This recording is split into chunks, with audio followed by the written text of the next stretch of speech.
We're in the middle of town. You can hear no traffic, you can hear birds, you can hear insects, there's the flow of the water.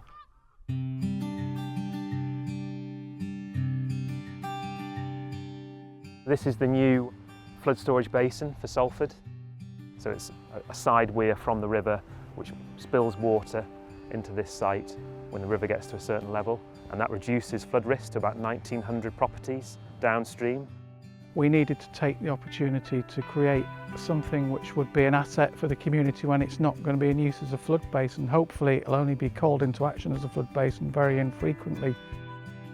But also what's fantastic about this space is that we've also created, in a sense, a nature reserve, a green asset, if you like, here in the heart of the city of Salford, which by and large you wouldn't realise it, but it's a fairly urban environment in which we find ourselves, and what we've found here is a bit of a green oasis.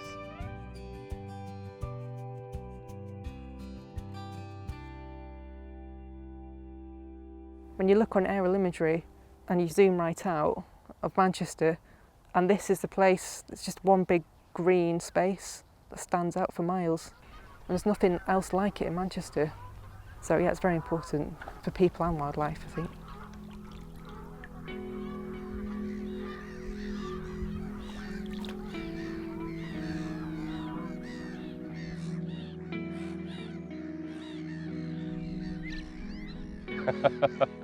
Yeah, naming birds is probably very difficult for me, but yeah, I mean, obviously you can see herons and lots of different forms of wildlife here, which is absolutely fantastic. I like the wildlife, I think. I like the fact that, yeah, that it's so close to my home and I can see the wildlife, enjoy it, and I feel safe. Very open. We're already seeing quite a range of species on site. I know we've already had little ring plover, which is very unusual for up here on site. I think we've got nesting, lapwing. Lapwings, when they fly in groups, it's like masses of tin foil flying up if the sun catches the wings. That's spectacular. You get all sorts of different birds here. You get wildfowl breeding, mute swans, Canada geese. Little egrets have been seen here recently. Last year we saw an egret. Will Horsefall from the council is a big bird watcher, saw the egret, and then every week everybody would report if they'd seen it to Will because it became Will's egret. Well, I mean, the little egret, that was special for me because to be honest I didn't realise we got them in this country.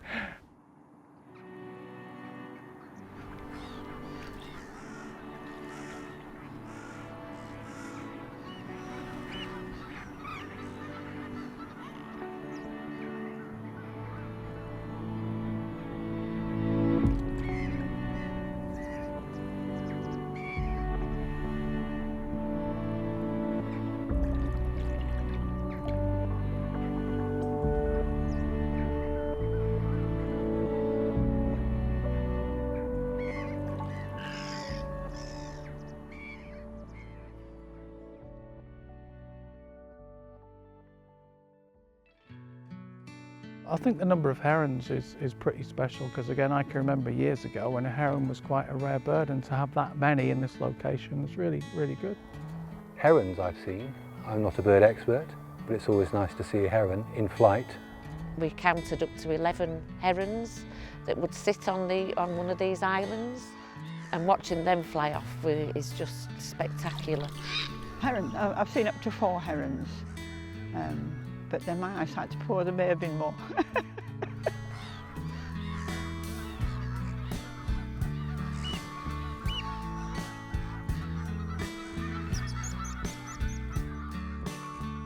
There are some birds I don't recognise, which I will always take guidance on. But I mean, the idea that they're actually here in Salford, I mean, I've lived in Salford in this area for 35 years, and the bird life has never been terrific, but it's obviously getting better all the time.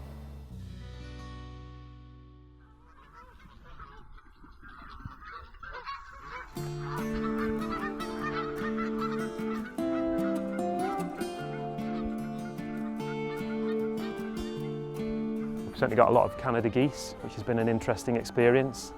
So we've done quite a lot of planting on the site, So initially they've come in and done quite well out of that.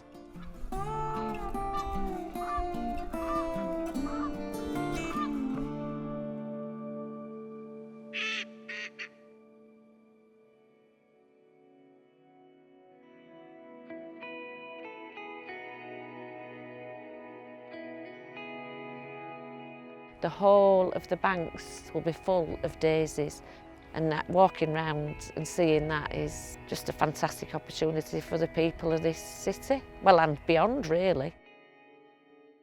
Birds foot trefoil is absolutely brilliant for wildlife. You get all sorts of different pollinators on there, like common blue butterflies especially. It's one of the top plants for common blues.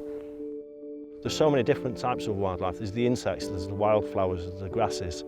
I've seen all sorts of birds of prey. It's an outdoor open learning classroom for people who don't know a lot about ecology and wildlife.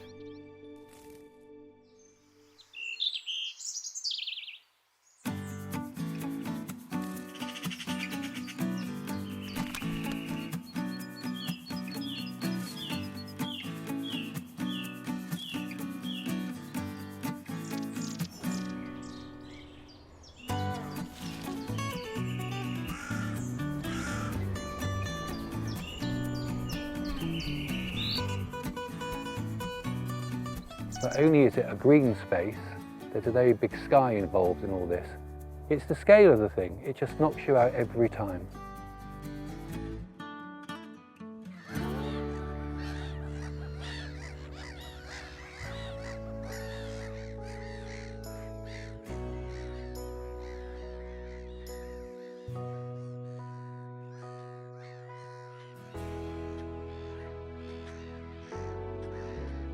So in terms of my favourite part of the site, it would probably be Harry's Hill. We used to have a fantastic local community activist called Harry Davis. I don't know anybody who had a dislike for him. Through the planning stages, and because we worked with the community, we came up with the idea of making this landscape feature in the corner there, which turned into Harry's Hill. And to stand on Harry's Hill, which isn't as big a hill as I would have liked, so I was envisaging Harry's Mountain. It never really came to that, but to stand on Harry's Hill and to look across, you can see lots of different things. You can also see lots of people enjoying themselves. Harry was very passionate about being Salfordian, and if you stand at the top of Harry's Hill and look out, you can just see Salford skyline, not Manchester, it's Salford skyline.